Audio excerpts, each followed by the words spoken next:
pleasure to welcome Adi Garu onto the stage.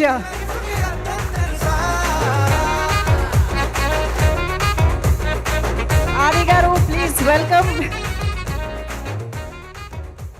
Thank you so much. అందరికీ thank you అండి. ఈరోజు మనం cinema వాళ్ళ గురించి మాట్లాడుకుందాం, 2 సినిమాని చంపేసే వాళ్ళ గురించి మాట్లాడుకుందాం, 3 మన సినిమా గురించి మాట్లాడుకుందాం. ఓకేనా? ఓకే. కానీ తెలుగు సినిమా అనగానే ఎక్కడ ఏ ఈవెంట్ జరిగినా ఇలా వచ్చేసే ముందు తెలుగు ఆడియన్స్ అందరికీ కూడా థ్యాంక్ యూ సో మచ్ అండి. ఎందుకంటే తెలుగు సినిమా అంటేనే ఒక ఎమోషన్ అనమాట. రీసెంట్గా మీరు చూసే ఉంటారు, వారణాసి మూవీ నుంచి ఆ చిన్న మహేష్ బాబు గారి గ్లిమ్స్ రాగానే మైండ్ పోయింది. అసలు అది మైండ్లో నుంచే పోవట్లేదు. అంటే ఈ దెబ్బతో అవతారు కూడా జై బాబు అనాల్సిందే, అలా ఉందన్నమాట అది ఆల్మోస్ట్. అంటే తెలుగు సినిమా అనగానే గౌరవంగా నమస్కారం పెట్టేలా చేసింది నందమూరి తారక రామారావు గారు, అక్కినేని నాగేశ్వరరావు గారు అయితే, తెలుగు సినిమా అనగానే గర్వంగా శాల్యూట్ కొట్టేలా చేసింది మెగాస్టార్ చిరంజీవి గారు అయితే, తెలుగు సినిమా అనగానే ప్రపంచంలో మనం ఏ మూలకు వెళ్ళినా నేను తెలుగునిరా అని ధైర్యంగా చెప్పుకునేలా చేసింది మాత్రం ఎస్ఎస్ రాజమౌళి గారండి. ఆయనకి నాన్ స్టాప్గా సక్సెస్ రావాలని మనస్ఫూర్తిగా కోరుకుంటున్నాను. ఇప్పుడు ఆ వారణాసి గురించి ఎందుకు మాట్లాడాల్సి వచ్చిందంటే, ఆ రోజు జరిగిన ఆ గ్లోబల్ ఈవెంట్ అంత సక్సెస్ అవ్వడానికి one of the main reason మన సుమగారికి నిజంగా అసలు మామూలు విషయం కాదు. అంటే అంత పెద్ద ఈవెంట్లో చిన్న అంతరాయం కలిగినా కూడా ఆవిడ మేనేజ్ చేసిన విధానం మాత్రం వేరే లెవెలు. అందుకే సుమగారికి ఒక్కసారి గట్టిగా క్లాప్స్ కొట్టాలి ఆ విషయంలో మాత్రం. అదొక్కటే కాదు, ఈ ప్రేమ అంటే సినిమా కంటే ముందు మీకు అసలు సుమ అంటే ఏంటో చెప్తాను మీకు. అసలు జనరల్గా మీరు Sukumar universe, Lokesh Kanagaraj universe, Sujeeth universe ఇవన్నీ చూసుంటారు కదా. కానీ సుమ యూనివర్స్ అనేది వీటన్నిటికంటే పెద్దది. ఎందుకంటే ఒక డైరెక్టర్ తన ముందు సినిమాకి తర్వాత వచ్చే సినిమాకి మధ్య ఒక లింక్ ఉంటే దాన్ని యూనివర్స్ అంటారు కదా. కానీ ఏ ఇండస్ట్రీకి సంబంధించిన ఏ డైరెక్టర్ సినిమా తీసినా ఆ సినిమాకి సుమ గారి యాంకరింగ్కి మధ్య ఒక లింక్ ఉంటుంది, దాన్నే సుమ యూనివర్స్ అంటారు. అందుకే ఆ యూనివర్సే అన్నిటికంటే పెద్దదన్నమాట. అసలు సుమ అనే పేరులోనే ఉంది. ఎస్ అంటే సక్సెస్ఫుల్గా, యు అంటే అల్టిమేట్గా, ఎం అంటే మీనింగ్ఫుల్గా, ఏ అంటే యాంకరింగ్ చేసేదే మన సుమ గారు. మామూలు విషయం కాదు. అంటే జనరల్గా ఒక తెలుగువాడిగా పుట్టి ఎక్కడో కేరళలో ఉన్న వాళ్ళ చేత మనవాడరా అనిపించుకున్న అల్లు అర్జున్ గారు ఎంత గ్రేటో, ఒక కేరళ అమ్మాయిగా పుట్టి తెలుగు వాళ్ళందరి చేత మన అమ్మాయిరా అనిపించుకున్న సుమగారు కూడా అంతే గ్రేట్ అబ్బా.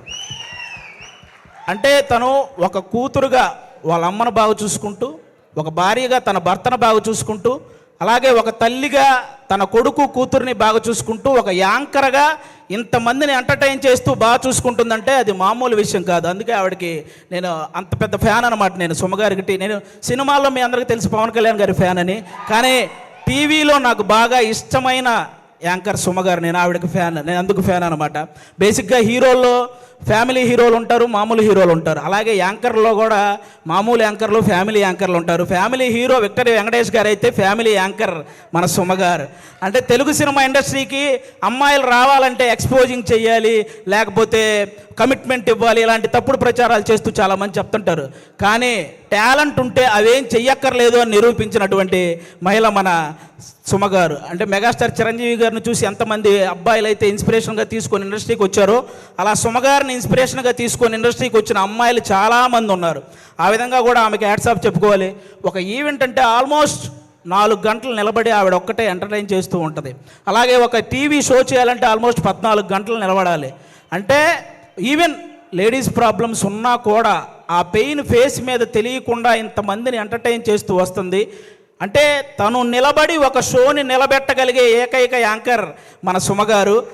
ఆల్మోస్ట్ ఇప్పుడు కాదు, 91లో వచ్చారండి. 91 నుంచి, అంటే 34 సంవత్సరాల నుంచి నాన్ స్టాప్గా మనందరినీ ఎంటర్టైన్ చేస్తూ తన ప్రమోషన్స్తో ఎన్నో సినిమాలను సక్సెస్ చేసిన సుమగారికి కూర్చొని కాదు, ఒక్కసారి అందరూ స్టాండింగ్ ఓవేషన్ ఇచ్చి క్లాప్స్ కొట్టాలని మనస్ఫూర్తిగా కోరుకుంటున్నాను.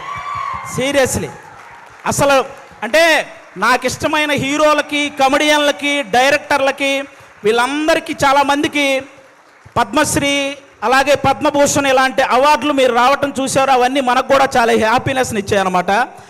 తన ప్రొఫెషన్లో ఇంతమందిని ఎంటర్టైన్ చేస్తూ ఇంతమంది చేత ఒక గౌరవం దక్కించుకున్నటువంటి సుమగారికి కూడా అలాంటి అరుదైన గౌరవం దక్కాలని నేను మనస్ఫూర్తిగా కోరుకుంటున్నాను. నిజంగా థ్యాంక్ యూ సో మచ్ సుమగారు. మీతో పాటు ఈ సినిమాలో చేయడం నిజంగా మా అందరి అదృష్టం. అది నేను షోల్లో చాలాసార్లు అప్పుడప్పుడు ఈవెంట్స్లో చేశాను, కానీ ఒక ఫుల్ ప్లెడ్జ్డ్గా ఎప్పుడూ మీతో పాటు ఒక ట్రావెల్ చేయలేదు. ఈ సినిమాలో చేయగలిగాను కాబట్టి నిజంగా థ్యాంక్ యూ సో మచ్ అండి దానికి. Thank you. ఇప్పుడు అది ఒక్కటే మాట, అంటే నేను మళ్ళీ మీ మీద పని చేస్తే ఈ సీరియస్నెస్ అంతా పోతుంది. సో నేను దీన్ని చాలా సీరియస్గానే తీసుకుంటున్నాను. అండ్ అలాగే అది అయిపోయింది కాబట్టి టాపిక్ వెనకాల వచ్చింది మా అక్క అనుకున్నారు, మా అమ్మ. మీ అమ్మగారు? అవును, యంగ్ అండ్ డైనమిక్. అది థ్యాంక్ యూ సో మచ్ అండి.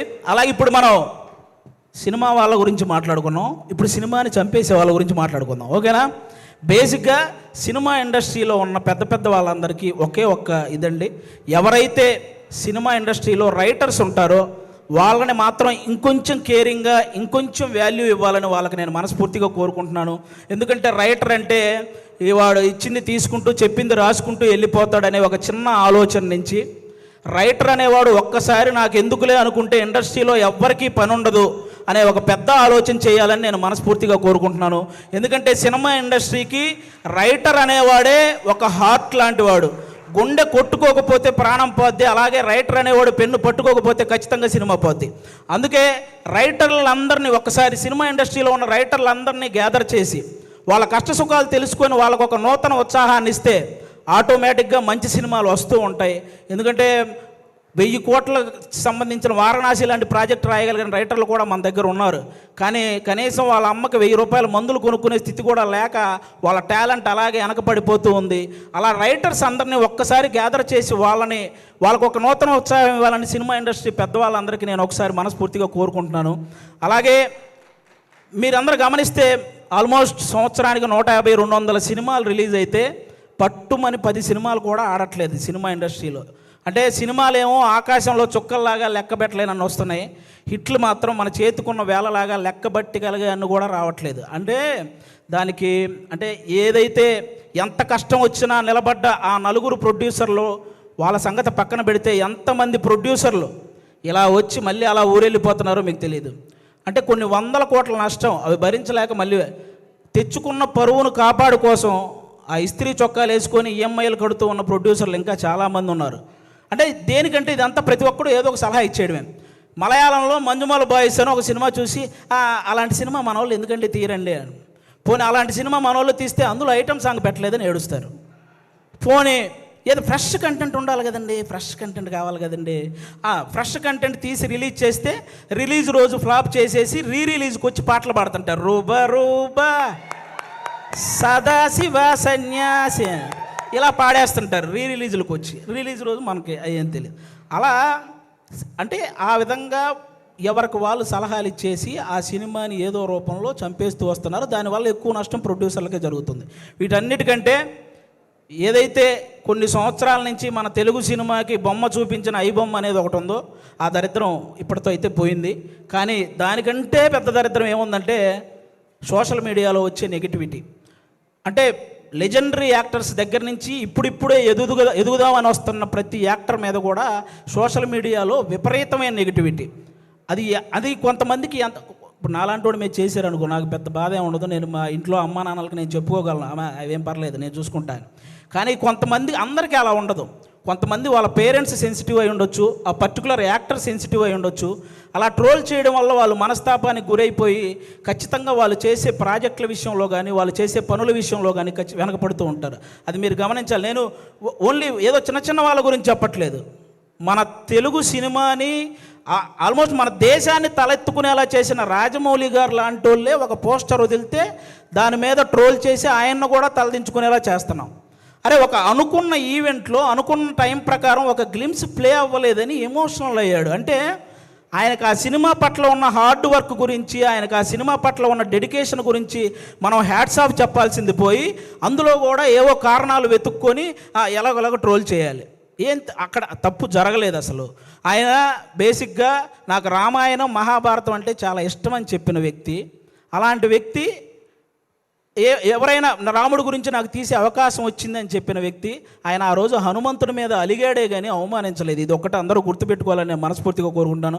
ఒకరు కాదు, సినిమా కోసం ఎన్టీఆర్ గారు సన్నబడితే ఆయన మీద ట్రోలింగ్, మన బాలకృష్ణ గారు మాట్లాడితే ట్రోలింగ్, అల్లు అర్జున్ గారు నవ్వితే ట్రోలింగ్, సాయి ధర్మ తేజ్ గారు యాక్సిడెంట్ అయ్యి ఆయనకు మాట్లాడడానికి ఇబ్బందిగా ఉంటే దాని మీద కూడా ట్రోలింగ్.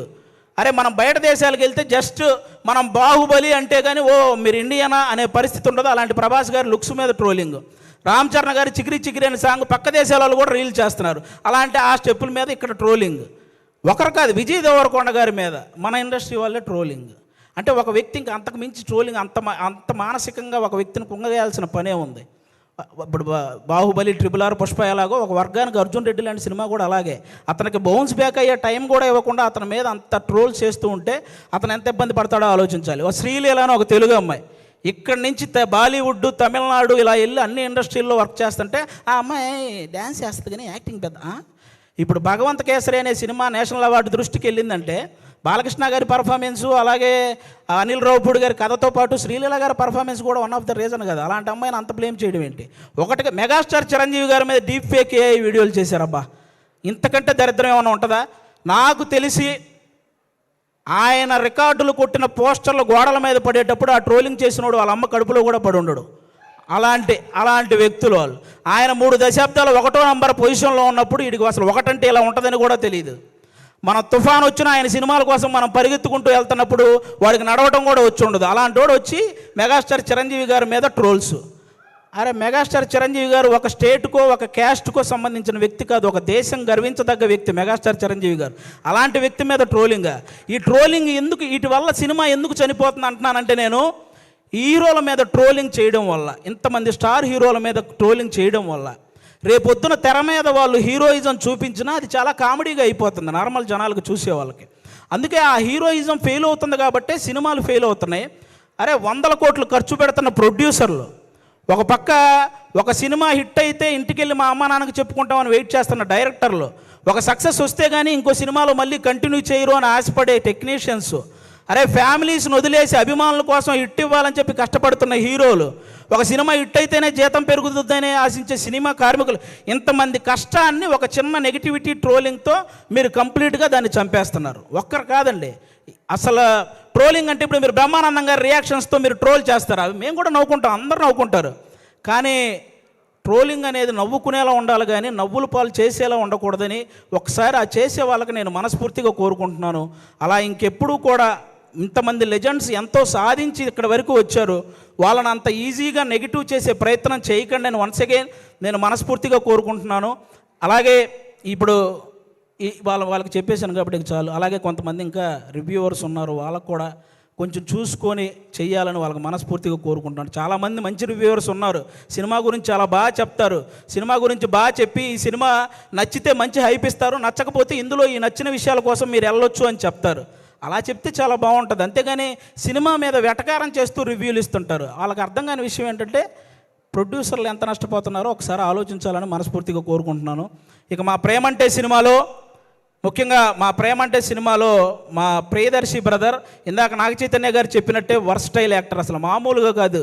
అతను ఏ సినిమా పట్టుకుంటే ఆ సినిమా లక్కీ అన్నట్టు మారిపోయింది. బలగం చూసినప్పుడు కానీ, అతను కోర్టు సినిమా చూసినప్పుడు కానీ, మల్లేశం చూసినప్పుడు కానీ, సారంగపాణి జాతకం సినిమా చూసినప్పుడు కానీ అతని పర్ఫార్మెన్స్ ఎప్పటికప్పుడు వేరియేషన్స్ చూయించుకుంటూ వస్తూ, అంటే చాలామంది ప్రొడ్యూసర్లకి ప్రియదర్శి లాంటి వాడితో సినిమా తీస్తే మనం తక్కువ బడ్జెట్ పెట్టుకోవచ్చు, ఎక్కువ లాభాలు పొందొచ్చు అనే ఫీలింగ్ అతని మీద ఉంది. కాబట్టి అలాంటి ప్రియదర్శి గారు, మన ఆనంది గారు ఇక్కడ చెన్నై, తమిళ్లో రెండిట్లో కూడా ఆవిడ చాలా పాపులారిటీ సాధించిన అమ్మాయి, మన తెలుగు అమ్మాయి. చాలా ముచ్చటగా ఉంటుంది చూడడానికి. ఆనంది గారు ఎక్కడ పర్ఫామ్ చేసినా, ఏ సీన్ చేస్తున్నా అలా చూస్తుండిపోవాలనిపిస్తుంది.